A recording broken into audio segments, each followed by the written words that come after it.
Olá pessoal, tudo bem? No vídeo de hoje eu vou falar sobre habilitação italiana. Para quem não me conhece, eu moro aqui na Itália há mais de 7 anos, então eu vou contar para vocês como é o processo de habilitação aqui na Itália e das diferenças que tem para o processo no Brasil, de acordo com a minha experiência aqui e a minha experiência que eu tive quando eu comecei a fazer o processo de habilitação lá no Brasil.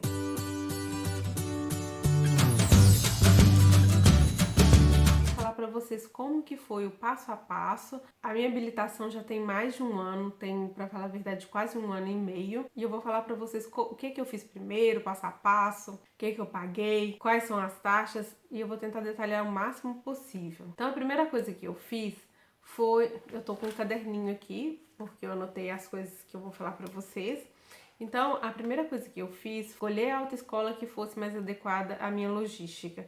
E eu escolhi na cidade de Bosa porque era a única que eu podia ir e voltar sozinha sem depender do meu marido. Então eu ia de ônibus e voltava de ônibus para casa. Mesmo assim eu perdi um monte de tempo e eu vou contar isso para vocês depois. Então na autoescola eu tive que pagar. Eu fui lá, eles me deram as folhinhas que eu tenho até aqui ainda, que eu guardei, já na intenção de gravar esse vídeo, que são as taxas que a gente paga, são as taxas governamentais. Aqui eu tenho 3 boletos que eu paguei na posta italiana com os valores das taxas da motorização civil, que são 3 taxas, duas marcas da Bolo de 16 euros, que são essas daqui, e mais uma de 26,40 euros, que são direitos.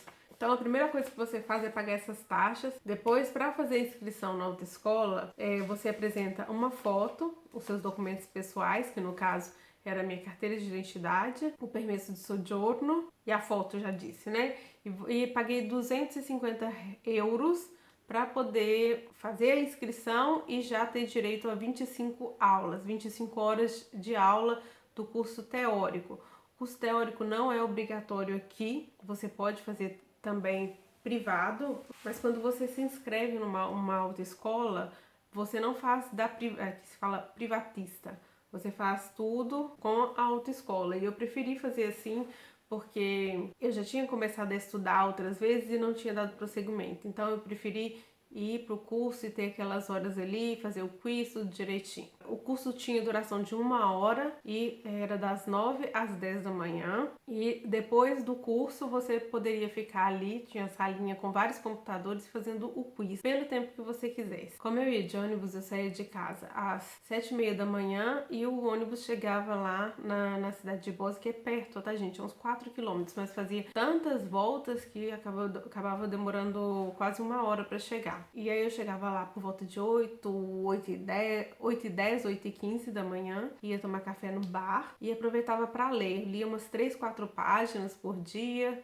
ficava lá tomando um café. Bar aqui é bem diferente do Brasil, tá? Bar é sinônimo de cafeteria. Então eu ia, tomava meu café bonitinho, meu cappuccino e lia 3, 4 páginas do livro por dia, assim, sem muita preocupação. Depois eu ia pra autoescola e assistia a aula de 1 hora por dia. A aula de teoria você pode começar quando você quiser, e você pega o livro da onde eles já estão. Quando eu comecei, eles já estavam no final do livro. Então eu comecei dali e eles vão fazendo o ciclo do livro até começar de novo e chegar no final. As aulas eu assistia do final e o livro eu comecei a ler da primeira página sozinha. E aí eu fui fazendo isso todos os dias lendo. Acabou que eu li o livro uma vez só. Quando terminava as aulas às 10 horas da manhã, em vez de ir para casa, primeiro que eu não tinha opção de ir para casa, porque o primeiro ônibus que voltava para onde eu morava era 12h30. Eu não tinha opção de voltar antes, então eu ficava ali mesmo na sede da autoescola fazendo quiz no computador. Às vezes eu ficava lá conversando com outros alunos, com a recepcionista, e sem muito estresse eu fui fazendo isso.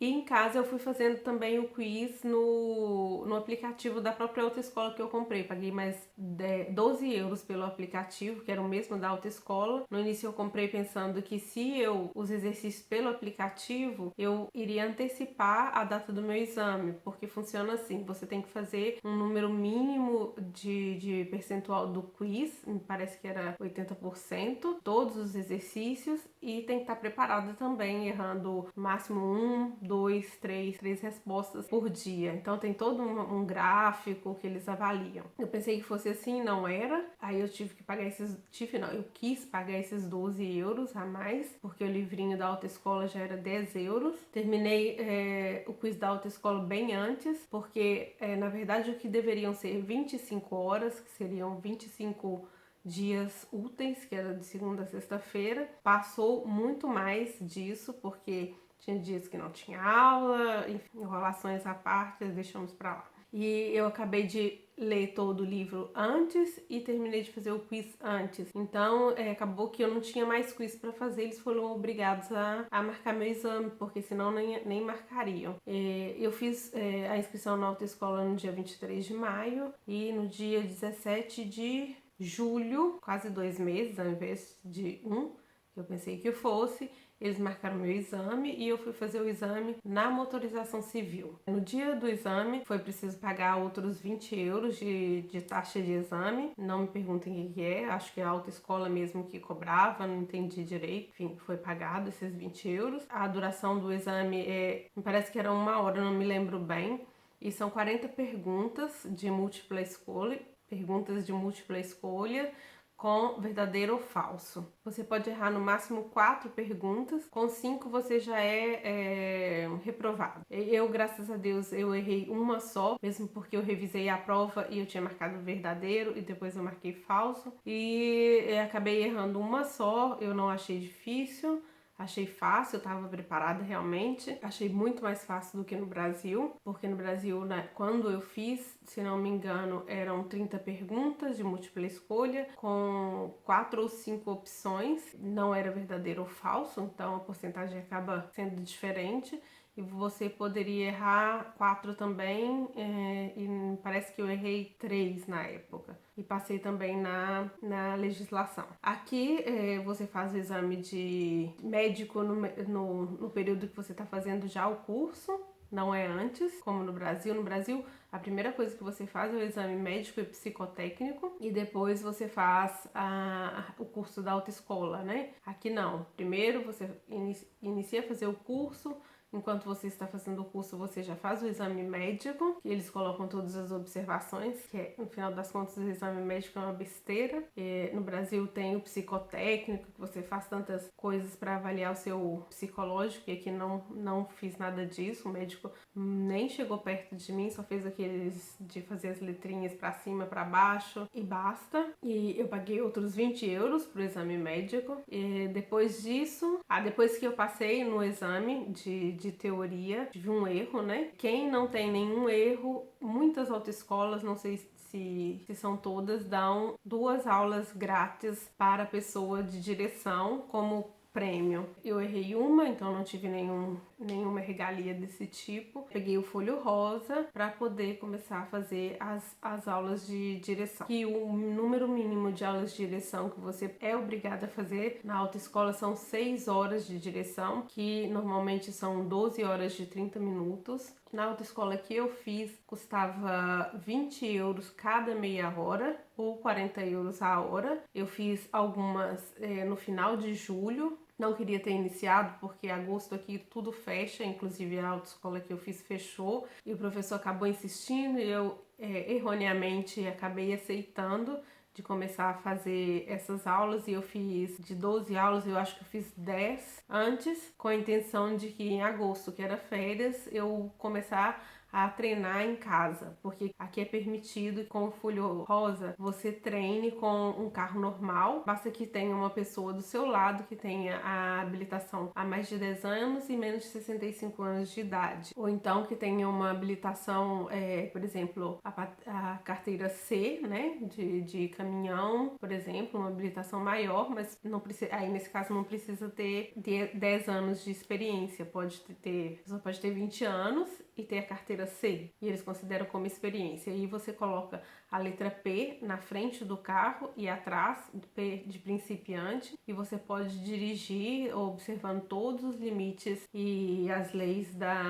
de uma pessoa que tem o Folha Rosa, que são o limite de velocidade, o limite de potência, de cilindradas e etc.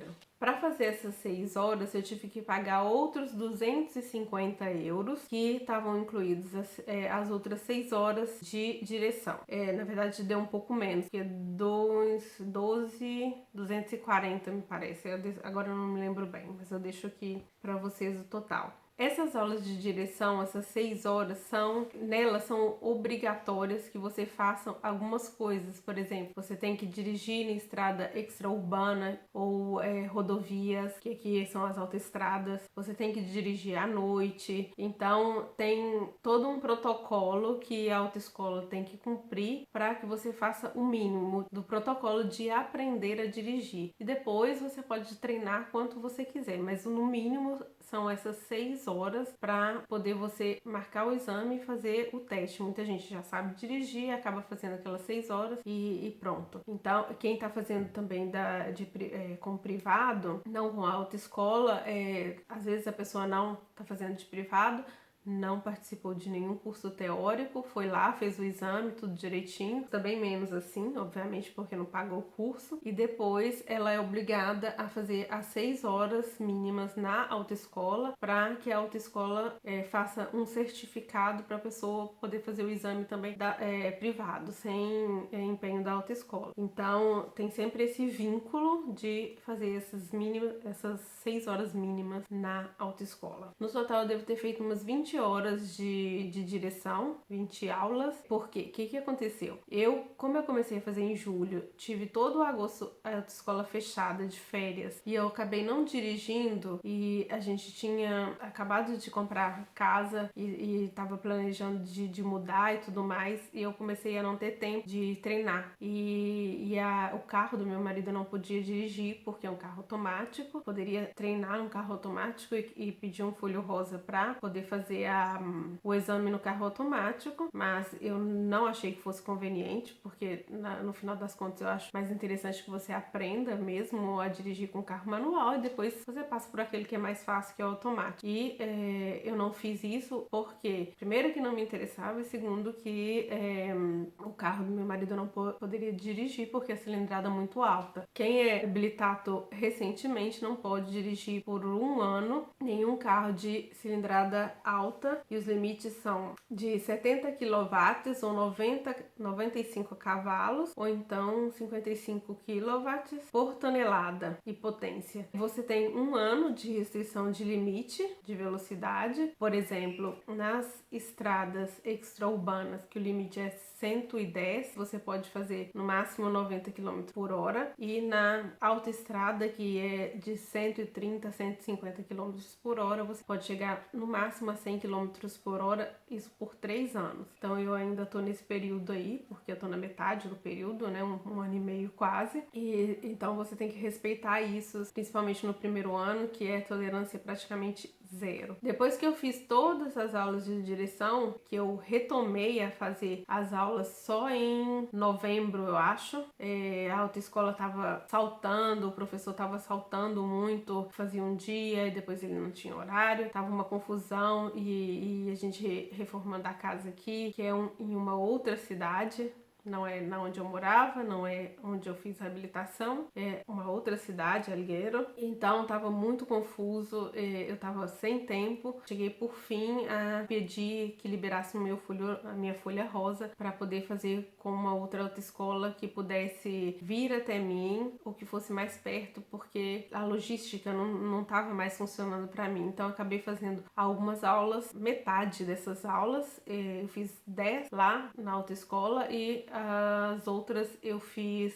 com privado, com o carro de uma autoescola mesmo, e fui treinando até que eu pressionei bastante a autoescola, porque já estava vencendo, faltava exatamente um mês quase para minha folha rosa vencer. Se eles não marcassem, eu não teria oportunidade, se eu fosse reprovada, de fazer ainda um outro sem ter que refazer a folha rosa, porque aqui, quando você tira o primeiro folha rosa que você fez o exame de teoria, você tem direito a 2 tentativas do exame de direção. Se você for reprovado, você tem que fazer uma nova prova teórica e assim recomeçar o processo. Então eu pressionei a autoescola e ele marcou o meu exame. Eu fiz o exame no dia 12 de dezembro e eu fiz durante a tarde, de manhã eu fui na autoescola, fiz uma última aula. Aqui tem o exame oral também. No dia do exame você chega lá, todos os alunos chegam juntos, devem fazer exame naquele dia, você vai para a porta da autoescola, o examinador vem até a autoescola. Então, ele chama um por um, a gente decide a ordem ali. Eu fui a segunda da minha turma. Ela chama, era uma mulher examinadora. Sentei no volante direitinho, ela atrás e o instrutor do lado. E ela começou a fazer a parte oral. Ela me mostrou no painel do carro como que o triângulo, né? E me perguntou para que servia. Me perguntou onde que deveria estar o colete refletente, se era no porta-malas ou se era dentro. Para algumas outras pessoas ela pode fazer perguntas de mecânica, enfim, as perguntas que caem na prova teórica, pode fazer perguntas de primeiros socorros, então depende muito. E aí foi essa pergunta, se você supera essa parte oral, aí que você vai fazer a prova de direção mesmo. A minha prova foi da seguinte forma. Ela falou assim, a gente pode partir? E quando eu comecei a caminhar, ela me falou, tá vendo aquele carro lá na frente? Eu quero que você acelere e pare do lado dele, exatamente do lado. Aí essa é uma prova de freagem de emergência, como se uma pessoa estivesse atravessando a rua improvisamente, você tivesse que frear sem esperar o objetivo, porque se fosse uma pessoa você não pode atropelar ela. Então eu fiz, quando eu freiei, ela falou, agora você estaciona aqui atrás desse carro. Eu fiz a marcha ré, fiz a baliza, tudo ok, graças a Deus, que era o que eu tinha mais ansiedade, porque eu tinha treinado bastante, mas tem hora que sai, tem hora que não sai, e quando você dirige realmente não é sempre que dá certo, você não tem que acertar na primeira vez, né? Aí foi tudo bem, fiz a baliza, aí ela falou, agora podemos partir e vamos dar uma volta aqui. E aí ela foi me indicando os caminhos. Durante um certo tempo, a gente estava numa reta bem grande no Longomar, e eu já estava de quarta, e faltando uns 20, 30 metros de uma encruzilhada, ela falou assim, vira à esquerda. E eu tive que reduzir muito rápido e colocar a segunda, o carro pensou em engasgar, porque foi realmente muito rápido, mas eu consegui controlar a situação. E próprio nessa encruzilhada tinha também um passagem a livelo, que é uma linha de trem. Então o carro podia saltar, mas aí deu tudo certo. A gente foi, quando foi no final da autoescola, já estava começando a escurecer também, e vinha um carro que não dá, todo apagado, que não dava para ver muito. Por sorte, no último momento eu consegui ver e tive que esperar ele passar para poder girar à esquerda. E aí a gente voltou para a porta da autoescola. Quando ela falou para mim estacionar em frente, me indicou onde, no asfalto tinha um bueiro bem perto do meio-fio. Então quando eu estacionei o carro deu uma baixada, porque tinha uma depressão, um buraco, né? Vamos falar a verdade. Onde eu estacionei, e ela falou assim, ela perguntou para mim e pro instrutor, mas você não subiu na calçada? Eu falei assim, não, tem um buraco aqui. Aí o instrutor confirmou e realmente tinha. E aí eu desliguei o carro, aliviada, tensa, obviamente. Aquele silêncio total e interminável. Ela começou a escrever algumas coisas. Depois pegou a carteira e me deu. Eu não acreditei e saí feliz e rindo. Então foi assim. As diferenças que tem pro Brasil, porque no Brasil também eu comecei a fazer o meu processo de habilitação. Eu fiz o exame médico, psicotécnico, passei de primeira. Depois eu fiz o exame de legislação e fiz um ponto a mais. Acho que eu fiz 24. O mínimo era 25, 23, eu fiz 24. E depois eu comecei a fazer a autoescola, também li o livrinho uma vez só e fiz 15 dias de aulas. Mas na época eu fazia faculdade e trabalhava, eu não tinha tempo de fazer muitas aulas de direção. Tinha pagado um pacote completo à vista antes de começar tudo, incluso o exame de direção e as aulas. Eu cheguei a fazer 10 aulas de direção na autoescola, que era perto da minha casa, já que eu estava de férias. Eu fiz no período das minhas férias de trabalho e da faculdade e não estava preparada para fazer o exame na época. Era a primeira vez que eu dirigia e eu acabei não marcando o exame porque eu sentia a necessidade de fazer mais aulas e eu não quis ir fazer. Então eu não fiz e valia por 5 anos, né, a licença, e eu acabei perdendo e não fiz de novo por falta de oportunidade. Então, gente, é isso. Eu contei neste vídeo a minha história, a minha percepção e a minha experiência. Eu não sei como é o processo aí no Brasil atualmente. Se você souber, me conta aqui embaixo nos comentários. Aproveita e se inscreve aqui no canal. Me segue lá no Instagram, me segue também lá no Facebook. E não se esquece de ativar o sininho aqui no canal para você não perder nenhum vídeo novo que eu postar. Então, eu vou ficando por aqui. Me despeço de vocês. Um grande beijo, fiquem com Deus e nos vemos no próximo vídeo.